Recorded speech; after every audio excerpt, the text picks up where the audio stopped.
ಒಂದು ಸಣ್ಣ ಹಳ್ಳಿಯಲ್ಲಿ ರಾಘವ ಎಂಬ ವ್ಯಕ್ತಿ ವಾಸಿಸುತ್ತಿದ್ದ. ಅವನನ್ನು ಎಲ್ಲರೂ ನತದುಷ್ಟ ಎಂದು ಕರೆಯುತ್ತಿದ್ದರು. ಕಾರಣ ಏನೆಂದರೆ ಅವನು ಹೊರಗೆ ನೋಡಲು ತುಂಬಾ ವಿನಯಶೀಲನಂತೆ ಕಾಣುತ್ತಿದ್ದರೂ ಒಳಗೆ ತುಂಬಾ ಕುತಂತ್ರಿ ಮತ್ತು ಸ್ವಾರ್ಥಿ ಸ್ವಭಾವ ಹೊಂದಿದ್ದ. ಜನರ ಮುಂದೆ ಮೃದುವಾಗಿ ಮಾತನಾಡಿ ಅವರ ನಂಬಿಕೆಯನ್ನು ಗಳಿಸಿ ನಂತರ ಅದನ್ನು ತನ್ನ ಲಾಭಕ್ಕೆ ಬಳಸಿಕೊಳ್ಳುವುದು ಅವನ ಅಭ್ಯಾಸವಾಗಿತ್ತು.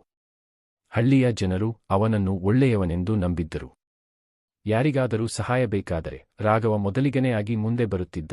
ಆದರೆ ಆ ಸಹಾಯದ ಹಿಂದೆ ಯಾವಾಗಲೂ ಅವನದೇ ಆದ ಉದ್ದೇಶ ಇರುತ್ತಿತ್ತು. ಒಮ್ಮೆ ಹಳ್ಳಿಯ ರೈತನಾದ ಶಂಕರ್ ದೊಡ್ಡ ಸಮಸ್ಯೆಗೆ ಸಿಲುಕಿದ. ಅವನ ಬೆಳೆ ಹಾನಿಯಾಗಿದ್ದು ಸಾಲ ತೀರಿಸಲು ಹಣ ಬೇಕಾಗಿತ್ತು. ರಾಘವ ಇದನ್ನು ತಿಳಿದು ನಾನು ನಿನಗೆ ಸಹಾಯ ಮಾಡುತ್ತೇನೆ ಎಂದು ಹೇಳಿದ. ಶಂಕರ್ ಅವನ ಮಾತಿಗೆ ಮೋಸವಾಗಿ ತನ್ನ ಜಮೀನಿನ ದಾಖಲೆಗಳನ್ನು ಅವನಿಗೆ ಒಪ್ಪಿಸಿದ.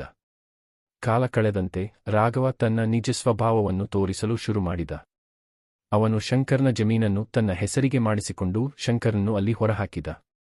ಹಳ್ಳಿಯವರು ಇದನ್ನು ಕೇಳಿ ಬೆಚ್ಚಿಬಿದ್ದರು. ಆದರೆ ರಾಘವ ತನ್ನ ಮಾತಿನ ಜಾಲದಿಂದ ಎಲ್ಲರನ್ನೂ ಮೌನಗೊಳಿಸುತ್ತಿದ್ದ. ಇದೇ ರೀತಿ ಅವನು ಹಲವರನ್ನು ಮೋಸಗೊಳಿಸುತ್ತಾ ಹೋದ. ಹೊರಗೆ ವಿನಯಶೀಲತೆ ತೋರಿಸುತ್ತಾ ಒಳಗೆ ದುಷ್ಟತನವನ್ನು ಮರೆಮಾಚುತ್ತಿದ್ದ. ಆದರೆ ಒಂದು ದಿನ ಅವನ ದುರಾಸೆಗೆ ಕೊನೆ ಬಂತು. ಹಳ್ಳಿಗೆ ಹೊಸ ಅಧಿಕಾರಿಯೊಬ್ಬರು ಬಂದರು. ಅವರು ಬಹಳ ಚಾಕಚಕ್ಯತೆಯಿಂದ ಕೆಲಸ ಮಾಡುವವರು. ಜನರ ಸಮಸ್ಯೆಗಳನ್ನು ಕೇಳಿ ಅವರಿಗಾಗಿ ನ್ಯಾಯ ಒದಗಿಸಲು ಬಯಸಿದರು. ಶಂಕರ್ ಮತ್ತು ಇತರರು ತಮ್ಮ ಕಥೆಗಳನ್ನು ಹೇಳಿದಾಗ ಅಧಿಕಾರಿಯವರು ರಾಘವನ ವಿರುದ್ಧ ತನಿಖೆ ನಡೆಸಿದರು.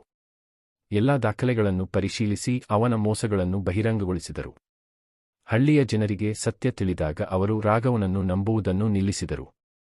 ಅವನು ಗಳಿಸಿದ ಎಲ್ಲಾ ಸಂಪತ್ತು ಕಳೆದುಕೊಂಡು ತನ್ನ ಕೃತ್ಯಗಳಿಗೆ ಶಿಕ್ಷೆ ಅನುಭವಿಸಬೇಕಾಯಿತು.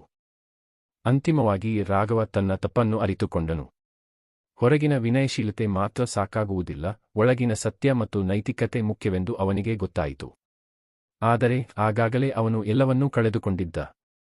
ಈ ಕಥೆಯ ಸಂದೇಶ ಏನೆಂದರೆ ನಕಲಿ ವಿನಯ ಮತ್ತು ದುಷ್ಟತನದಿಂದ ದೀರ್ಘಕಾಲ ಯಶಸ್ಸು ಸಿಗುವುದಿಲ್ಲ, ಸತ್ಯ ಮತ್ತು ಪ್ರಾಮಾಣಿಕತೆ ಮಾತ್ರ ಶಾಶ್ವತವಾಗಿರುತ್ತವೆ.